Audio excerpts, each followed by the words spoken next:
ஸ்கூல்ல, வேலையில, ஏன் அன்றாட வாழ்க்கையில கூட எல்லா விஷயங்களையும் பெர்ஃபெக்ட்டா கொண்டு போற ஆட்கள் இருக்கதாங்க செய்றாங்க. அவங்க ப்ரொடக்டிவிட்டியா இருப்பாங்க, ஸ்ட்ரெஸ் ஃப்ரீயா இருப்பாங்க, ஏன் ஹை அச்சீவர்ஸா கூட இருப்பாங்க. ஆனா அவங்க பிறக்கும் போதே அப்படிப்பட்ட வாய்ப்புகளோடு பிறக்கலங்க. அவங்க அவங்களோட டைமை கரெக்டா மேனேஜ் பண்ண தெரிஞ்சவங்க, அதை ஆர்கனைஸ் பண்ண தெரிஞ்சவங்க அண்ட் அதை டிஸ்ட்ரிபியூட் பண்ண தெரிஞ்சவங்க. Hi friends, welcome back to Tamil planner. இன்னைக்கு நம்ம பார்க்க போற டாபிக் என்னன்னா time management skills. Time management அப்படிங்கிறது உங்களோட திறமையை அதிகரிக்க ஒரு குறிப்பிட்ட வேலையில நீங்க செலவழிச்ச நேரத்தை திட்டமிட்டு கட்டுப்படுத்தக்கூடிய ஒரு செயல்முறை அப்படின்னு சொல்லலாங்க. இதுக்காக நீங்க ஒரு டெட்லைன் செட் பண்றதா இருக்கலாம், அல்லது ஒரு டு டூ லிஸ்ட் எழுதுறதா இருக்கலாம், அண்ட் உங்களோட குறிப்பிட்ட செயல்களுக்காக நீங்களே உங்களுக்கு ரிவார்ட் கொடுக்கறதா இருக்கலாம். அடுத்ததா மோட்டிவேட் அவர் செல்ஃப். நம்மள நாமே மோட்டிவேட் பண்றது அப்படிங்கிறது டைம் மேனேஜ்மெண்டோட ஒரு இம்பார்ட்டன்ட் பார்ட். மேலும் உங்களை மோட்டிவேட் பண்றதோட மட்டுமில்லாம ஒரு வேலையை செஞ்சு முடிக்கிறதுக்கும் உங்க திறமைய வளர்த்து கொள்றதுக்கும் சிறிது முயற்சி என்பது தேவை. நல்ல நடைமுறைகள் மற்றும் பழக்க வழக்கங்களை வளர்த்து கொள்ள என்ன ஸ்ட்ராட்டஜி அண்ட் பிராக்டிசஸ் இருக்கு அப்படிங்கறத தெரிஞ்சுக்கிறது மூலமா நீங்க இதை ஸ்டார்ட் பண்ணலாம். உங்ககிட்ட என்ன வேலை செய்யுது அப்படிங்கறத உங்க சொந்த வாழ்க்கையில உங்க கூட இருக்கிறவங்க மூலமா எக்ஸ்பெரிமெண்ட் பண்ணி பார்க்கலாம். அடுத்ததா பெனிஃபிட்ஸ் ஆஃப் டைம் மேனேஜ்மெண்ட். ஒரு நல்ல டைம் மேனேஜ்மெண்ட் ஆரோக்கியமான மற்றும் சீரான வாழ்க்கை முறைக்கு வழிவகுக்கும், மன அழுத்தத்தை குறைக்கும், எனர்ஜியை அதிகரிக்கும், உங்க கோலை எஃபிஷியண்டா ரீச் பண்ண உதவும், எது முக்கியமானதோ அதை முதன்மைப்படுத்தும், குறைந்த நேரத்தில் அதிகம் சாதிக்க உதவும், தள்ளி போடுவதை குறைக்க உதவும், நம்பிக்கையை அதிகரிக்கும், உங்கள் தொழில் அல்லது கல்வியில் மேலும் முன்னேற உதவும். அடுத்ததா டைம் மேனேஜ்மெண்ட் ஸ்ட்ராட்டஜிஸ். அதுல ஃபர்ஸ்ட் கண்டக்ட் எ டைம் ஆடிட். நீங்க உண்மையிலேயே உங்க நேரத்தை எங்க செலவு பண்றீங்க அப்படின்னு ஆக்சஸ் பண்றது மூலமா ஸ்டார்ட் பண்ணுங்க. உங்க work, school, house work, travel, social media, அப்புறம் ஓய்வு நேர நடவடிக்கைகள், இதுக்கெல்லாம் எவ்வளவு டைம் ஸ்பெண்ட் பண்றீங்க அப்படின்னு நோட் பண்ணி வைங்க. இதை நீங்க உங்க ஒர்க்ல அல்லது ஸ்கூல்ல நடந்ததை வச்சு பயிற்சி செய்யலாம். அது எப்படின்னா உங்களோட லாஸ்ட் வீக்க ஃபர்ஸ்ட் நாட்களா பிரிங்க, அப்புறம் அவர்ஸா பிரிங்க. சப்போஸ் ஸ்கூலா இருந்தா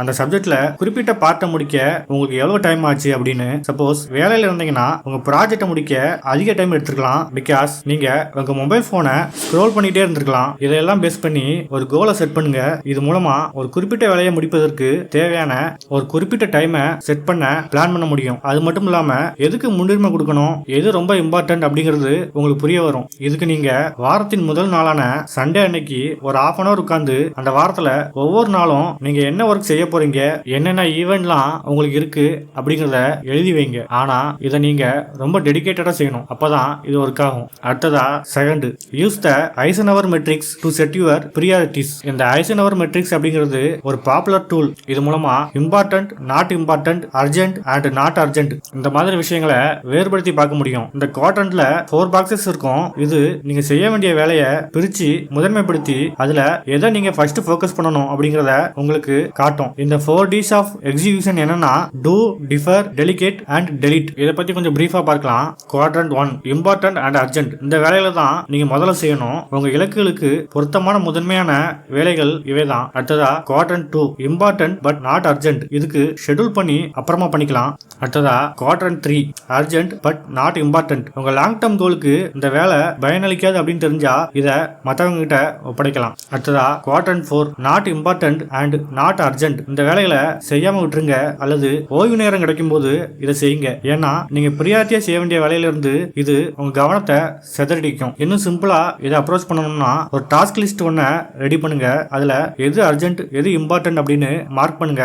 நாம பெரும்பாலும் முக்கியமான வேலைகளுக்கு பதிலாக ரொம்ப அர்ஜென்டான வேலைக்கு தான் முன்னுரிமை கொடுப்போம். ஆனா அப்படி இல்லாம ஒவ்வொரு வேலைக்கும் தேவையான காலக்கெடுவை கண்டிருந்து அதை லேபிள் பண்றது மூலமா உங்க பர்சனல் அண்ட் ப்ரொஃபஷனல் கோலுக்கு தேவையான சரியான பாதையை உங்களால கண்டறிய முடியும். அடுத்ததா third, employ method to check your time. நீங்க உங்களோட பிரியாரிட்டி ஒர்க் என்ன அப்படிங்கறத தெரிஞ்ச பிறகு அந்த வேலைக்கு தேவையான அளவு நேரத்தை பிரிச்சு கொடுக்கறதுக்கு ஒரு டைம் மேனேஜ்மெண்ட் டூல் ஒன்னு இருக்குது. அது என்னன்னா பொமோடோரோ மெத்தட். இந்த டெக்னிக்கை உருவாக்குனது யாருன்னா 1980s பிரான்சிஸ்கோ சிரில்லோ அப்படிங்கிறவர் தான். இவர் ஒரு யூனிவர்சிட்டி ஸ்டூடெண்ட். இவரோட படிப்பு மற்றும் அசைன்மெண்ட்டுக்காக இதை கண்டுபிடிச்சாரு. இந்த மெத்தட் எப்படின்னா உங்களோட ஒவ்வொரு 25 நிமிஷம் வேலைக்கு அப்புறமும் நீங்க ஒரு 5 நிமிஷம் பிரேக் எடுக்கிற மாதிரி நீங்க டைமர் செட் பண்ணணும். கண்டினியூஸா 4 பொமோடோரோக்கு அப்புறம் நீங்க 15 to 30 மினிட்ஸ் வரைக்கும் ரெஸ்ட் எடுக்கலாம். இது உங்க மனசோர்வை நீக்கி உங்களுக்கு ஒரு நல்ல கான்சென்ட்ரேஷனை கொடுக்க உதவும். குறிப்பா இது யாருக்கெல்லாம் யூஸ் ஆகும்னா ரிசர்ச் பண்றவங்களுக்கு, எக்ஸாமுக்கு படிக்கிறவங்களுக்கு, அப்புறமா முக்கியமான ப்ராஜெக்ட் எடுத்து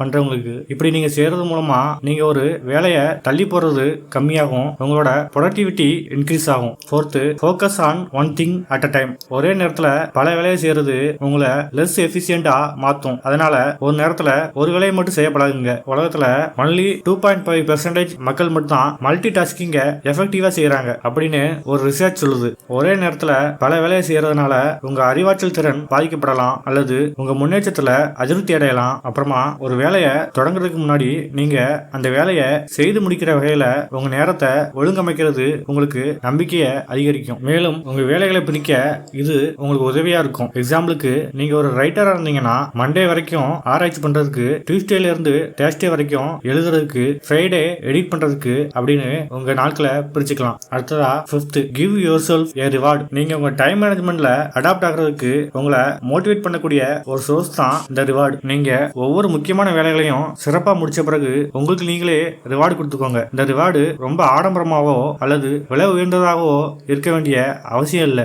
அது என்னென்ன ரிவார்டு அப்படின்னு ஒரு சில எக்ஸாம்பிள் சொல்றேன். கொஞ்சம் ஓய்வெடுத்து உங்களுக்கு பிடிச்ச ஸ்நாக்ஸை சாப்பிடலாம், வெளியில கொஞ்சம் தூரம் நடந்து போயிட்டு வரலாம், ஃப்ரெண்ட்ஸ் அல்லது ஃபேமிலி மெம்பர்ஸோட உட்கார்ந்து பேசலாம், 5 நிமிஷம் மெடிடேஷன் பண்ணலாம், போட்காஸ்ட் எபிசோடு அல்லது ஆடியோ புக்கோட சாப்டரை கேட்கலாம். இன்னும் அதிக ரிவார்டு கொடுக்க நினைச்சீங்கன்னா உங்க ஃப்ரெண்ட்ஸோட ஒரு நைட்டு ஸ்பெண்ட் பண்ணலாம் அல்லது உங்க ஃபேமிலியோட வெளியில போறதுக்கு டிக்கெட் புக் பண்ணலாம். இந்த மாதிரியான எக்ஸைட்டிங் ரிவார்டு எல்லாம் உங்களோட கடினமான வேலைகளை எளிதாக கடக்க உதவும். அடுத்ததா 6th, use apps to block out distraction. சில நேரங்களில் இந்த ரிவார்டு அண்ட் ஒரு நல்ல இன்டென்ஷன் கூட நம்ம வேலைகளை கவனம் செலுத்த போதுமானதா இருக்காது. நீங்க சோசியல் மீடியா யூஸ் பண்றது அண்ட் உங்க மொபைல் போனை அதிகமா ஸ்க்ரோல் பண்றது மூலமா உங்களுக்கு ஏற்படுற கவன சிதறலை தடுக்கிறதுக்கு ஒரு சில ஆப்ஸ் இருக்கு. இதை வேணா நீங்க ட்ரை பண்ணி பார்க்கலாம். அதுல ஃபர்ஸ்ட் ஃபாரஸ்ட் அப்படிங்கிற ஆப்.